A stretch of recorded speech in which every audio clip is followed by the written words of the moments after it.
Doc, kamusta na po yung anak namin? Ano na po lagay ni Rambo? Bakit po nag-seizure si Kuya kanila? Yung impact po ng pagtama ng ulo niya during the accident, yun po yung naging dahilan ng kanyang seizure. May kinalaman po ba yung special condition niya? Ay, wala naman po. Pero dahil po sa blunt force trauma, nag-rupture po yung kanyang liver and spleen. Kaya more than 30% na po ng dugo niya nawawala sa kanya, and that's life-threatening. Pwede pa pong maapektuhan ng ibang organs kagaya ng puso. So, within 24 hours po, kailangan na po siya masalinan ng dugo. A-positive po ang blood type ni Rambo, pero minsan po nakakaubusan ng ganitong blood type. Kahit type O po, pwede niya maging donor. Ay, wala pong problema, Doc. Dahil kami po mismo ang magdodonate, sigurado naman po magka-blood type kami ni Kuya dahil pamilya kami. Ako rin po, magdodonate kay Kuya.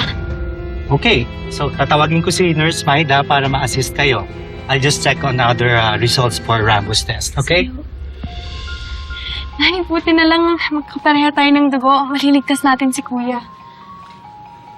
Hindi kayo magdodonate. Gagawa kami ng paraan ng tatay niyo. At saka di ba may pasok pa kayo bukas? Umuwi na nga kayo.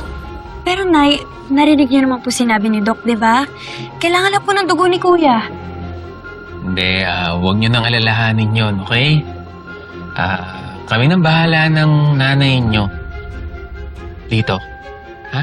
Tsaka maraming tutulong sa atin. Doon pa lang sa pabrika, di ba? Marami nang magdodonate ng dugo. Tama ang tatay niyo. Kami na ang gagawa ng paraan. Kami na ang bahala kay Rambo. Umuwi na kayo. Sigurado po kayo, Nay? Tay, hindi niyo na po kailangan tulong namin? Sige na mga anak. May pasok pa kayo. Mag-ingat kayo pag-uwi, ha? Sige po, bye-bye po. Mag-ingat kayo, ha?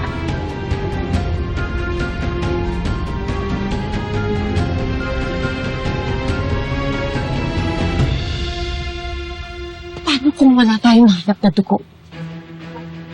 Hindi naman sila pwede mag-donate ng dugo. Alam mo yan. Malalaman nila yung sekreto natin. Mas importante pa ba yun? Alam mo, kung maggipit tayo, wala na tayong magagawa. Siguro panahon na rin na malaman nila ang katotohanan. Hindi! Hindi! Gagawa tayo ng paraan. Maghahanap tayo ng donor.